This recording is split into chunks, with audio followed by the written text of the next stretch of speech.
पीछे का भूत? क्या कातिल को कोई आत्मा उकसा रही थी? शहर से दूर एक छोटे से गांव में, जहां हर घर की अपनी एक कहानी होती थी, वहां एक पुराना घर खड़ा था जिसे लोग भूतिया हवेली कहते थे। ये हवेली जर्जर हो चुकी थी, लेकिन इसके पीछे की कहानियां आज भी लोगों के जहन में ताजा थीं।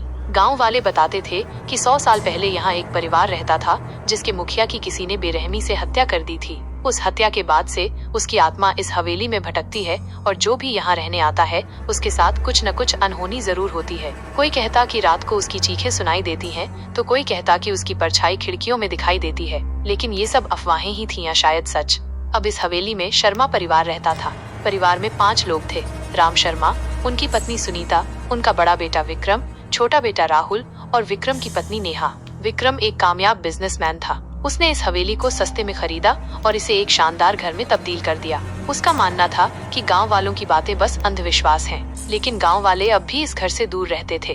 वो खौफनाक रात, ये बात उस सर्द रात की है जब आसमान में बादल छाए थे और हवा में एक अजीब सी सनसनाहट थी। शर्मा परिवार अपने अपने कमरों में सो रहा था। तभी रात के करीब 2 बजे एक तेज चीख ने हवेली की खामोशी को चीर दिया। सुनीता नींद से जागी और घबराकर विक्रम के कमरे की ओर दौड़ी।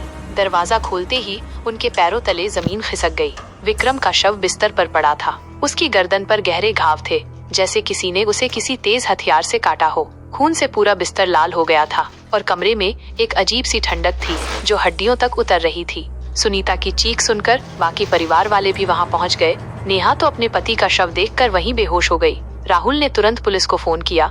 कुछ ही देर में इंस्पेक्टर राजेश सिंह अपनी टीम के साथ हवेली पहुंच गए। जांच की शुरुआत। इंस्पेक्टर राजेश ने कमरे का मुआयना शुरू किया। हत्या का तरीका बेहद अजीब था। विक्रम की गर्दन पर जो घाव थे वे किसी चाकू या ब्लेड से नहीं, बल्कि किसी बहुत तेज और अनोखे हथियार से लग रहे थे। लेकिन पूरे घर में ऐसा कोई हथियार नहीं मिला। दरवाजे खिड़कियां बंद थीं और कोई बाहरी व्यक्ति के आने का सबूत नहीं था। इसका मतलब साफ था, हत्यारा घर के अंदर का ही कोई था। राजेश ने परिवार के हर सदस्य से पूछताछ की। राम शर्मा ने बताया कि वो रात को जल्दी सो गए थे और उन्हें कुछ पता नहीं। सुनीता ने कहा कि वो अपने कमरे में थीं और चीख सुनकर ही जागी। राहुल ने बताया कि वो अपने कमरे में गेम खेल रहा था और उसे कुछ नहीं सुनाई दिया। नेहा, जो अभी भी सदमे में थी, बस इतना कह पाई कि वो विक्रम के साथ सो रही थी, लेकिन उसे कुछ याद नहीं कि क्या हुआ। पुलिस को कोई ठोस सुराग नहीं मिला। हत्या के पीछे का मकसद भी समझ नहीं आ रहा था। क्या ये पैसों की वजह से हुई थी या फिर कोई पुरानी दुश्मनी थी? इंस्पेक्टर राजेश ने फोरेंसिक टीम को बुलाया, लेकिन शुरुआती रिपोर्ट में कुछ खास नहीं मिला। गांव की अफवाहें। अगले दिन जब यह खबर गांव में फैली तो लोग हवेली के सामने जमा होने लगे। तभी एक बुजुर्ग व्यक्ति, बाबा रामदास, पुलिस के पास आया। उसकी आंखों में डर था और आवाज में एक अजीब सा विश्वास। उसने कहा, इंस्पेक्टर साहब, यह हत्या कोई इंसान नहीं कर सकता। यह उस आत्मा का काम है जो इस हवेली में भटकती है। 100 साल पहले यहाँ एक आदमी को मारा गया था।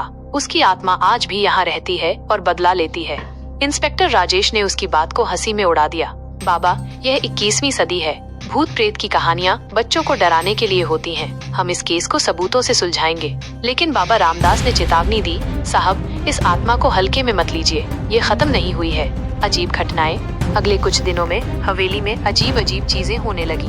रात को दीवारों से ठक ठक की आवाजें आती। कभी कोई बर्तन अपने आप गिर जाता। सुनीता ने बताया कि उन्हें लगा कि कोई उनके कंधे पर हाथ रख रहा है, लेकिन पीछे मुड़कर देखा तो कोई नहीं था। राहुल ने कहा कि उसने अपने कमरे में एक काली परछाई देखी जो पल भर में गायब हो गई। लेकिन सबसे डरावना दावा नेहा का था। उसने एक रात कहा, मैंने विक्रम को देखा, वो मेरे सामने खड़ा था, उसकी आंखें खून से लाल थीं और वो मुझे कुछ कहना चाहता था। इंस्पेक्टर राजेश को ये सब बातें अंधविश्वास लगी, लेकिन वो परेशान होने लगे। क्या कोई इस घर में डर फैलाकर सच को छिपाने की कोशिश कर रहा था या फिर वाकई कोई अलौकिक शक्ति यहाँ थी? पैरानॉर्मल एक्सपर्ट का आगमन। जब पुलिस को कोई रास्ता नहीं सूझा तो इंस्पेक्टर राजेश ने एक paranormal expert doctor Arun Verma को बुलाने का फैसला किया। डॉक्टर वर्मा एक मशहूर भूत प्रेत विशेषज्ञ थे जिन्होंने कई रहस्यमयी केस सुलझाए थे। वो अपने साथ कई उपकरण लेकर आए, EMF मीटर, थर्मल कैमरा और स्पिरिट बॉक्स। डॉक्टर वर्मा ने हवेली की जांच शुरू की। पहले दिन उन्हें कुछ खास नहीं मिला, लेकिन दूसरे दिन रात को उनका EMF मीटर अचानक तेजी से बीप करने लगा। थर्मल कैमरे में एक ठंडा धब्बा दिखाई दिया जो इंसानी आकृति जैसा था, और फिर स्पिरिट बॉक्स से एक कर्कश आवाज आई, बदला। डॉक्टर वर्मा ने इंस्पेक्टर राजेश को बताया, इस घर में एक आत्मा है। ये बहुत क्रोधित और हिंसक है। ये किसी ऐसे शख्स की आत्मा है जो यहाँ मारा गया था, लेकिन ये आत्मा सीधे हत्या नहीं कर सकती। ये लोगों को प्रभावित करती है, उन्हें उकसाती है। राजेश ने पूछा, तो क्या विक्रम की हत्या किसी अपने ने की है जिसे इस आत्मा ने उकसाया? डॉक्टर वर्मा ने कहा, हाँ, ऐसा हो सकता है। हमें ये पता लगाना होगा कि हत्यारा कौन है। परिवार पर शक। अब पुलिस ने परिवार के सदस्यों पर गहरी नजर डालनी शुरू की।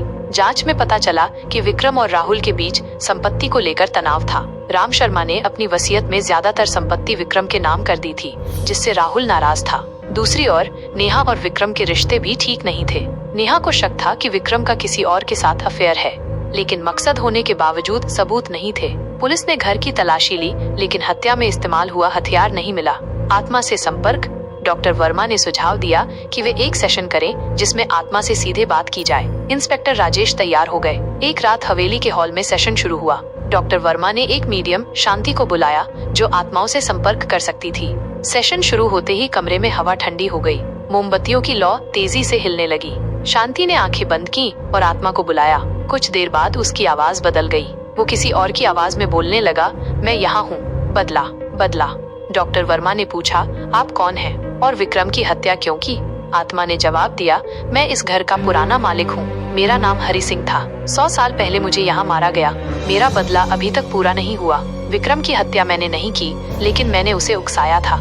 इंस्पेक्टर राजेश ने पूछा, किसे उकसाया? आत्मा बोली, राहुल को। उसने मेरी बात सुनी और अपने भाई को मार डाला। राहुल ने गुस्से से चिल्लाकर कहा, ये झूठ है, मैंने कुछ नहीं किया। लेकिन आत्मा ने आगे कहा, राहुल ने संपत्ति के लिए विक्रम को मारा, लेकिन मेरा बदला अभी पूरा नहीं हुआ। असली हत्यारा अभी भी जिंदा है। असली हत्यारा कौन? राजेश ने पूछा। आत्मा ने कहा, वो है नेहा। नेहा चौंक पड़ी। क्या बकवास है, मैंने कुछ नहीं किया। आत्मा ने कहा, नेहा, तुमने विक्रम को मारा। तुम्हें शक था कि वो तुम्हें धोखा दे रहा है और तुमने राहुल को फंसाने की कोशिश की, लेकिन सच ये है कि तुम वही हो जिसने मुझे मारा था।